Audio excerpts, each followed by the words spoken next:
Pemirsa, 8 tersangka yang membakar hidup-hidup seorang warga di Kabupaten Langkat, Sumatera Utara ditangkap polisi. Aksi para tersangka yang masih bersaudara tersebut dipicu sengketa lahan yang terjadi sejak 2018 lalu.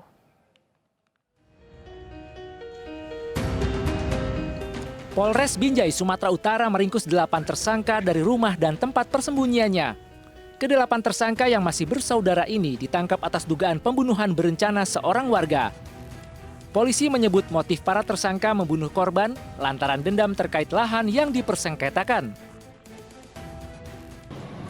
Mereka merencanakan ini dengan melakukan pembakaran karena adanya isu di keluarga mereka bahwa si korban memiliki kekuatan gaib, kekuatan tidak kebal dengan senjata tajam, tidak mempan dengan senjata tajam, sehingga mereka memutuskan untuk melakukan pembakaran kepada korban. Aksi pembakaran terjadi pada Kamis 2 Desember lalu saat korban yang tengah bersama 4 rekannya didatangi para tersangka. Korban yang tidak mau meninggalkan lahan saat diusir para tersangka kemudian dianiaya. Korban kemudian dibakar hidup-hidup oleh para pelaku yang sebelumnya telah merencanakan. 4 rekan korban melarikan diri saat melihat para tersangka membakar tubuh korban. Perselisihan antar keluarga ini telah terjadi sejak 2018, di mana pihak korban mengklaim memiliki hak penguasaan atas lahan berdasarkan SK Camat. Sementara para tersangka mengklaim lahan dimaksud bagian dari ahli waris. Belakangan setelah dilakukan cross-check, lahan yang diklaim kedua belah pihak merupakan hutan produksi terbatas yang ditetapkan sejak 2014. Dari Medan, Sumatera Utara, Aminur Rashid, iNews melaporkan. Dan pemirsa, untuk mengetahui informasi lengkap terkait warga dibakar hidup-hidup, sudah bergabung bersama kami Kapolres Binjai AKBP Ferio Sanoginting. Selamat sore Pak Kapolres. Selamat sore Mbak Stefani. Baik, Pak Kapolres, 8 tersangka sudah diamankan. Apakah masih ada terduga pelaku lainnya yang masih dikejar polisi? Berdasarkan fakta yang sudah kita temukan, untuk tersangka berjumlah 8 orang dan juga semuanya sudah kita tangkap. Baik, untuk 8 tersangka yang sudah diamankan ini, kami ingin konfirmasi kembali, benarkah ke-8-nya ini memiliki hubungan saudara? Ya, masih berhubungan keluarga dari kakek nenek. Pak Ferio, disebutkan bahwa latar belakang pembunuhan ini adalah dendam terkait sengketa lahan. Bisa dijelaskan Pak, sebenarnya apa sengketa lahan yang terjadi hingga para pelaku ini tega membakar korban? Ya, dapat kami jelaskan kepada Mbak Stefani bahwa masing-masing pihak, baik itu dari korban maupun dari tersangka, saling mengklaim bahwa tanah tersebut adalah tanah milik keluarganya masing-masing. Kalau pihak tersangka mengklaim tanah tersebut itu berdasarkan surat ahli waris, sedangkan korban itu sendiri sebenarnya dia hanya pekerja di lahan tersebut. Baik, jadi korban ini sebenarnya bukan pemilik lahan, namun hanya sebagai penjaga lahan. Betul, sebagai penjaga lahan. Sedangkan pemilik dari lahan tersebut yang mempekerjakan korban itu adalah saudara A, yang mana didasari oleh SK Camat. Disebutkan bahwa sengketa lahan ini sudah terjadi sejak tahun 2018. Apakah tidak ada upaya dari kedua belah pihak untuk menyelesaikan sengketa ini melalui jalur hukum, Pak? Nah, sampai saat ini itu akan kita dalami. Kedua belah pihak hanya saling mengklaim satu dengan yang lain tanpa melakukan jalur hukum. Sehingga kita belum bisa memastikan apakah lahan tersebut memang milik dari si tersangka ataupun milik dari si korban. Untuk 8 orang tersangka ini, apa sebenarnya peran dari masing-masing?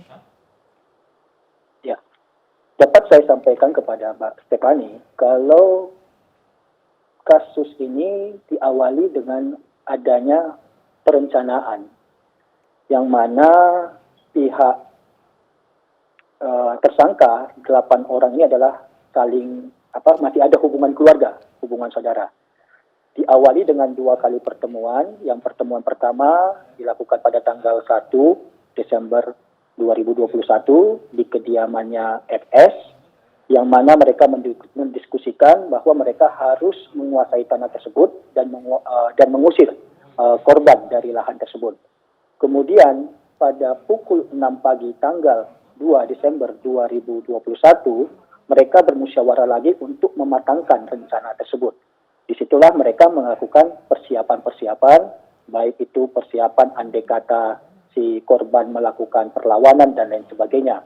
Sehingga mereka mempersiapkan bahan bakar berupa bensin, kemudian senapan angin, dan tempat bensin itu sendiri. Karena di antara keluarga itu sudah dimunculkan isu bahwa si korban memiliki kekuatan, yang mana korban tidak mempan dengan senjata tajam. Jadi mereka tidak membawa pisau ataupun lain sebagainya, hanya membawa bahan bakar. Kemudian ke-8 tersangka tersebut meluncur ke lokasi dan menemukan korban di tempat tersebut bersama dengan 3 orang temannya. Terjadilah perdebatan antara PS bersama dengan korban, di mana PS menyampaikan kepada korban untuk meninggalkan lahan tersebut, tapi korban tidak bersedia karena mempunyai tanggung jawab untuk menjaga lahan tersebut, karena dia memang dipekerjakan di tempat tersebut. Karena adanya perdebatan antara PS dan korban, salah seorang tersangka itu melakukan pemukulan dengan senapan angin kepada korban, sehingga korban terjatuh. Kemudian 2 tersangka lainnya, yaitu BS dan LS, menyiramkan bensin ke tubuh korban. Dan selanjutnya salah seorang tersangka lainnya membakar obor dan melempar obor ke tubuh korban, dan korban akhirnya terbakar. Pada saat korban terbakar, korban berupaya untuk mematikan api tersebut dengan cara berguling-guling di tanah ataupun di lahan tersebut. Pada saat api sudah padam, salah seorang dari tersangka mengambil senapan angin dan menembak bagian dadanya. Kemudian tersangka lain mengambil batu dan memukul kepala dari korban itu sendiri.